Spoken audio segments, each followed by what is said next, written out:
देवी तुम्ही अहो तुम्ही कसं काय आलासा? अनेक दिवसात तुझी भेट झाली नाही म्हणून आले. बरं झालं, या आत या. आपण इथेच बसू ना. नाही देवी, अहो तुम्हाला मी अशी खाली कशी बसून दे. चला या आत या. या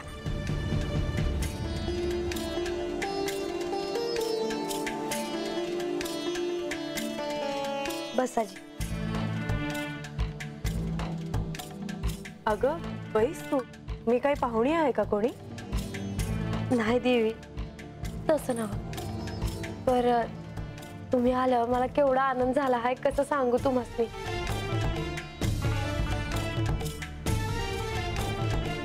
कशी आहेस बानू?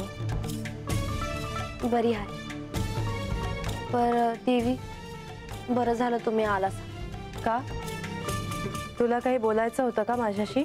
वय पर आता लागलीच न ग. तुम्ही बी आत्ताच आला हायसा, वाईस थोडं बसलात तर. अगं असं काय करतेस? तुला बोलायचं आहे ना, मग सांग बघू आधी. देवी काल रातच्याला तुमच्या बहीण आल्या होत्या हात. हो, मला वाटलंच होतं ती इथे येईल म्हणून. पर देवी आख्यानात बी मला त्यांचं दर्शन झालं होतं. मी हात तसं कोण असली दाखवलं नाही बघ. योग्य केलं. तर त्यांचा रंग सोडल्यास त्या अगदी तुमच्या वाणीच दिसतात देवी. हो, बहीण आहे म्हटल्यावर दिसणारच. पर त्या मोरा आल्या माझ्या, मला काय बी सुचना झालं बघा. आता तू विषय काढलाच आहेस म्हणून सांगते. आज न उद्या मी कोण आहे हे म्हाळसाला कळेल. प्रधानजी कोण आहेत ते कळेल. सुरुवातीला त्यांना आनंद देखील होईल, परंतु जेव्हा त्यांना हे कळेल की तुला हे सगळं आधीपासूनच माहित होतं, तेव्हा नवीन वाद उद्भवू शकतो. पर त्यासनी कोण सांगल? माझी बहीण अलक्ष्मी. पर ते असं कशापायी करत्याल देवी? ती कधी काय करेल सांगता येत नाही. तिला त्यातून काय साध्य करायचं असतं हे तिला नेमकं ठाऊक असतं. आणि ती तसं का करत असते ह्यामागे तिचं एक म्हणणं असतं, जे कोणीही सहज खोडून काढू शकत नाही. म्हणजे त्या आल्यावर तंटा होणारच होय? तेवढंच नाही, तर त्याहूनही अधिक काही घडू शकतं. मग आता मी काय करावं देवी? तू तुझा वापर होणार नाही एवढं पहा, कारण ती तुझा उपयोग करून घे.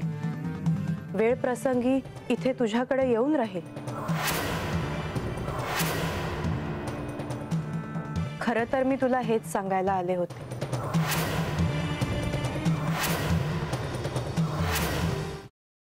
Paneer mushroom stick with barbecue sauce करण्यासाठी लागणारे साहित्य: किसलेलं गाजर, उकडलेला बटाटा, पनीर, तांदूळाचं पीठ, रवा, मटार, मशरूम, कोबी, मीठ, मिरची, कोथिंबीर आणि बार्बेक्यू सॉस. कृती: प्रथम एका बाउलमध्ये किसलेलं गाजर, उकडलेला बटाटा, कुस्करलेलं पनीर, मटार, मशरूम, हिरवी मिरची, कोथिंबीर, कोबी, मीठ आणि तांदूळाचं पीठ घालून सर्व एकजीव करून घ्यावं. तयार मिश्रणाच्या स्टिक बनवून रव्यामध्ये घोळवून गरम तेलात तळून घ्याव्यात आणि सर्व्ह कराव्यात.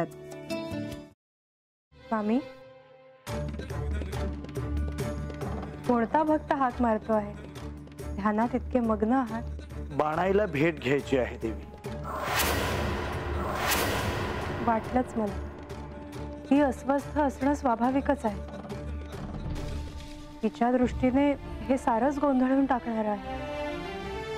अशा वेळी तिला तुम्हाला किंवा मला भेटावं असं वाटणं हे स्वाभाविक आहे. नमस्ते अंकल जी, वो हमें आपसे कशा करता आलेस तू इथे? बिकीची चाळी करायला? काय समजतो काय स्वतःला तू?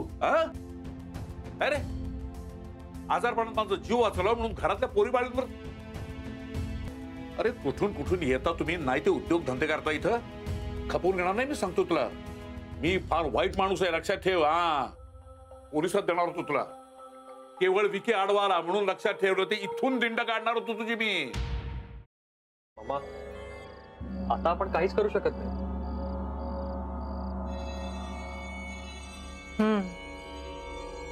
पण आर्चिस, हे असं कसं शक्य आहे? आपण तर सगळे आवाज रेकॉर्ड केले होते ना, राईट? हो, मग हे असे कोणते आवाज रेकॉर्ड झाले जे आपल्याला ऐकूच आले नाहीत? I mean, how can it be possible?